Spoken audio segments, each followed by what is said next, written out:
Welcome to our witnesses today, and thank you for your service to this country. We look forward to hearing your testimony. As everyone here understands, the United States faces a very different threat environment than ever before. Our adversaries are developing non-ballistic threats, including hypersonic and long-range cruise missiles, designed to hold our homeland at risk. Our adversaries have also spent decades building multi-layered defensive systems, often referred to in the past as anti-access, area denial capabilities. While the department did begin programs to modernize our ability to defend against limited ICBM attacks from a rogue actor, the United States has failed to make a similar investment to defend against a broader range of attacks. We now have a real opportunity to build a homeland defense architecture capable of meeting the threats that we currently face. General Gutlein, you have been granted extraordinary authorities as the Direct Reporting Program Manager for Golden Dome. While I appreciate our conversations on Golden Dome in classified settings, I look forward to you sharing more with the American public this afternoon on why we need to improve our missile defense posture and how you plan to do so in a cost-effective manner. Lieutenant General Collins, I look forward to hearing what progress has been made on enduring Missile Defense Agency programs, including the Next Generation Interceptor and Glide Phase Interceptor, as well as how MDA is supporting Golden Dome. Assistant Secretary Berkowitz, your deep expertise in missile defense and deterrence policy is an invaluable resource for this department, and I appreciate your frankness and insight into the risks and the opportunities before us. General Lozano, the Army's contributions towards regional and forward-deployed missile defense systems cannot be overstated. I look forward to hearing more about these systems and an update on the defense of Guam. With that, I would recognize Senator King for any opening remarks. Thank you, General Gutlein and General Collins, I have a question for you. Can you walk us through the role that Missile Defense Agency has in supporting Golden Dome? I don't know how you want to work this. Who wants to start? If you're okay, Madam Chairwoman, I'll start. What we wanted to do is take advantage of the vast resources and the expertise of the Missile Defense Agency, which has been around for several decades. So under the authorities memo that the Secretary of War gave me, they aligned the Missile Defense Agency under the operational control of Golden Dome to do the systems-to-systems integration, to do the testing, and to do the transition from development into operations, to take advantage of the vast expertise and resources of the Missile Defense Agency. So under Golden Dome, General Collins is actually dual-hatted as my deputy for systems-to-systems engineering, as well as the director for the Missile Defense Agency, reporting to the director for research and engineering within the Department of War. Thank you. General Collins. And in your answer, if you could talk a little bit about that integration that we did yesterday at our meeting in classified, and if you could bring that up a little bit. Yes, ma'am. Thank you. Certainly, to build on General Gutlein's comments, Missile Defense Agency, and I mentioned in my opening comments, we have a long history of integrating disparate capabilities into effective, combat-proven missile defense systems. And the big ask that comes with Golden Dome is part of that as well. One additional thing, we are also an acquirer of a number of those capabilities as well. So we are acquiring capabilities to deliver, and then we're the integration lead for Golden Dome across all the services and agencies as we go forward. That integration role really covers down on a number of different parts of what integration means. There's program integration, making sure all of the acquisitions and deliveries and schedules are integrated together.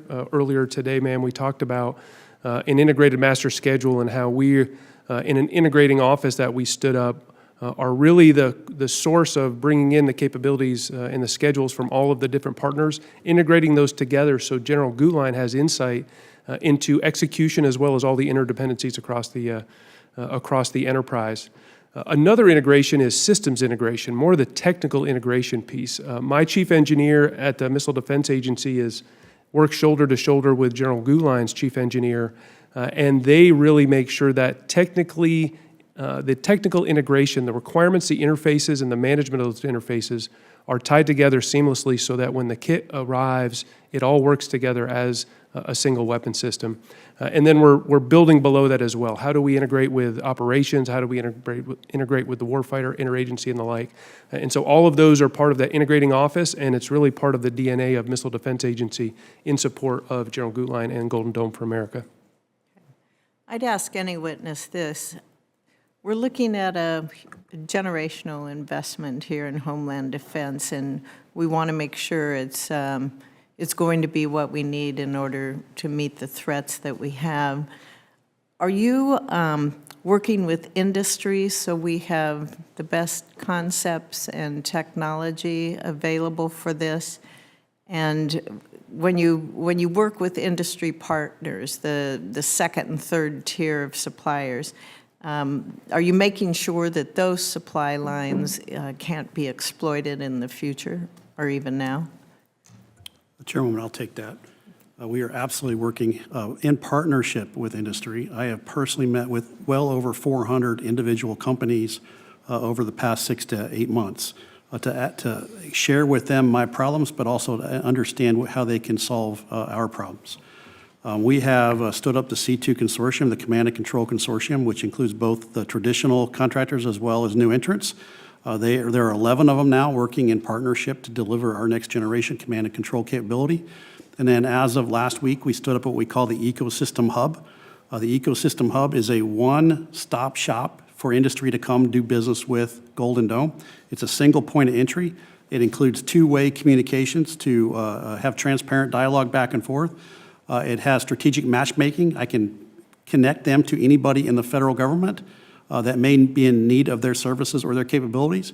It has a security and resilience element to it. We have brought on companies like Exeger and Govini to do supply chain resilience down to the multiple levels deep into the supply chain to look for alternatives to expand the supply chain and diversify it. And then we have also partnered them with a red team that goes in and helps them figure out how the threat's going to manifest itself, how to protect and defend themselves against that threat in a very transparent and partnering type manner. So we are embracing industry like we've never embraced industry in the past.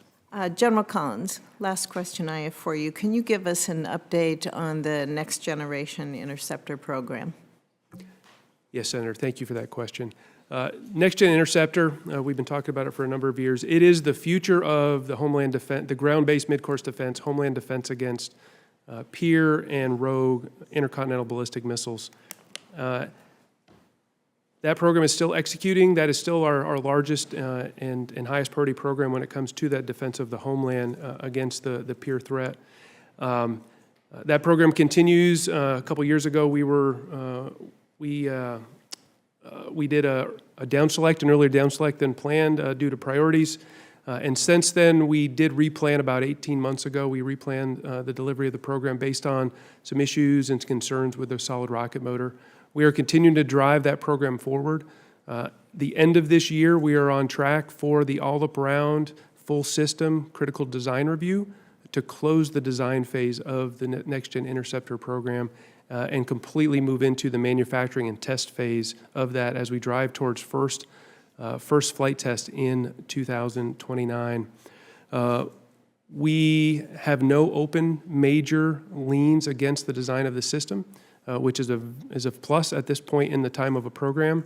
We are, as we transition into manufacturing, identifying and finding some issues with some of these new systems, the solid rocket motor, the inertial measurement unit, as well as some in the sensors. And we are working to buy down those risks and move forward as quickly as possible to make sure we pull the date as far to the left as possible. General Gutlein, and I are regularly talking about Next Gen Interceptor and the important part it plays in the layered defense of our homeland as we move forward. Okay, thank you. And General Lozano, good afternoon. Afternoon, ma'am. Chairman Wicker and I had the opportunity to visit the Pacific last August and spend some time on Guam. in trying to assess the situation there. Can you give us an update on the implementation of the defenses of Guam? Yes, ma'am. Thank you for your question. So the program is executing on schedule and on budget. I'm very proud of all the work that has occurred thus far to deploy early capabilities onto Guam. As a part of the Army's Transformation in Contact Initiative and also working closely with the Air Force and the Missile Defense Agency, as I stated earlier, not only do we have a THAAD battery out there, but we also have elements of the Air Force's air base air defense capabilities on Andersen Air Force Base. We also have a couple of lower tier air missile defense sensors, an ALP sensor, and a couple of Integrated Air and Missile Defense Battle Command Systems, IBCS, Engagement Operations Centers. So we've started infiltrating capability out onto the island early so that we could start working through some of the integration challenges that we forecasted we might face when we started planning what the defense of Guam might look like. This has also provided an opportunity for the 94th Air and Missile Defense Command to start sending soldiers down to Guam to start training on these systems so that they could start developing CONOPS and tactics, techniques, and procedures, what we call TTPs, on how to operate and employ this system. Right now, we will conduct our Integrated Flight Test Campaign 26 this year at White Sands Missile Range. That'll act as a graduation opportunity, a test missile flight test campaign for us, and then we'll start flowing the bulk of the systems out to Guam in the 27-28 timeframe. So everything remains on schedule, everything remains on track, the development of the capability, the production of the systems, and so we're looking forward to continuing to mature and evolve that capability so that it maintains its relevancy against the threats we intend to face, ma'am. Thank you, sir.